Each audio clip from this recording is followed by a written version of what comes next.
Welcome to Course 4, Foundation, Certified Supply Chain Professional, CSCP, course, by SPAO Academy. Topic 2, Global Supply Chain Networks, Section 4, Technology Analysis and Optimization, Lesson 2, Technology Evaluation and Selection. Technology Evaluation and Selection. Welcome to Lesson 2. In the previous lesson, we discussed how to analyze emerging technologies. Now, we face a critical question. With so many impressive technologies available, from AI-powered forecasting to blockchain tracking, how does an organization decide which one is actually the right one to invest in? Choosing the wrong technology can be an expensive and disruptive mistake. This lesson will provide you with a structured framework for evaluating and selecting the best technology solutions for a specific supply chain context. We will move from abstract analysis to concrete decision-making. Learning objectives. By the end of this lesson, you will be able to define the key criteria for evaluating supply chain technologies. Explain the importance of aligning technology choices with business strategy. Apply a structured selection framework to compare different technological solutions. Identify common pitfalls in the technology selection process. 1. The foundation. Alignment with business strategy. Before looking at any vendor demo or feature list, you must start with the why. Technology for technology's sake is a recipe for failure. The first and most important step is to ensure that any potential technology investment directly supports the company's overall supply chain strategy and business goals. Example goal. If the business strategy is to be the lowest cost provider, you might prioritize technologies focused on automation, route optimization, and warehouse efficiency, like robotic process automation or advanced TMS. Example goal. If the strategy is product innovation and speed to market, you would prioritize technologies that enhance collaboration with suppliers and accelerate product design, like cloud-based PLM or 3D printing for prototyping. Key takeaway. A technology is only good if it helps the business achieve its objectives. 2. The multidimensional evaluation criteria. Evaluating technology isn't just about whether it works. It requires a holistic view. We can group the evaluation criteria into 4 main categories. A functional fit. Does it solve the problem? This is about the software's features and capabilities. Does it do what we need it to do? Scalability. Can it grow with the company? Can it handle double the transactions next year?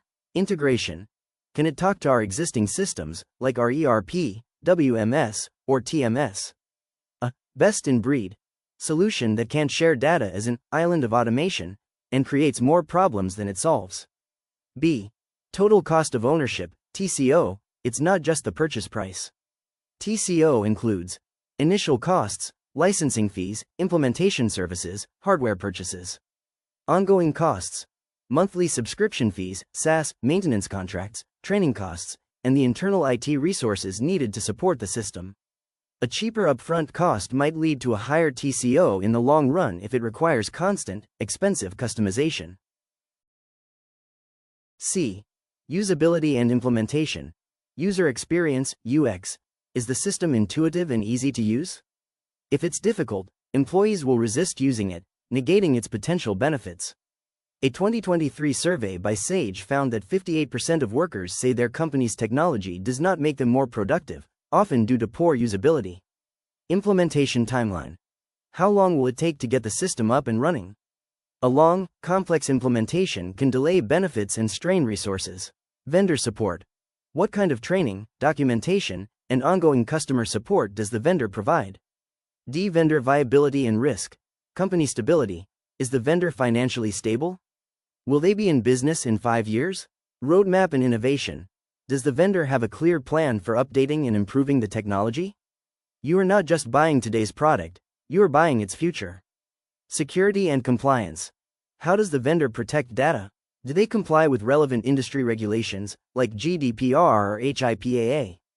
3. A framework for selection. From long list to final choice. How do you organize all this information?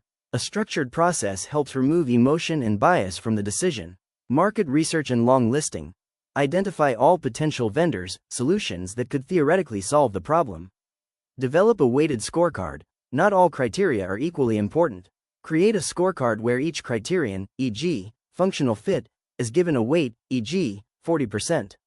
For a highly regulated industry, security and compliance, might have a much higher weight than for a less regulated one.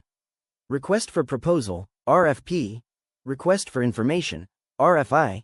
Send a formal document to the vendors on your long list asking them to explain how they meet your specific requirements. Vendor demos and site visits. Ask shortlisted vendors to demonstrate their solution based on your real-world scenarios, not their scripted demo. If possible, speak to their existing customers. Score and analyze. Use your weighted scorecard to evaluate each vendor based on the information gathered. Negotiation and final selection. Choose the vendor that offers the best overall value, not just the lowest price. 4. Common pitfalls to avoid. Analysis paralysis. Spending so much time evaluating that the business need passes you by. Ignoring the soft stuff. Underestimating the importance of change management and user adoption.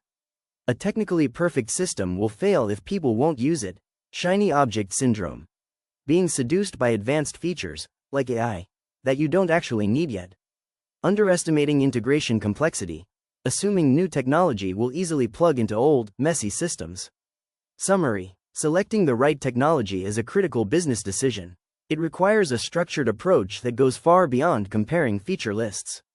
By starting with a clear understanding of your strategic goals, evaluating solutions across multiple dimensions, functional, financial, usability, and vendor risk, and following a disciplined selection framework, you can make a choice that delivers real value and positions your supply chain for future success.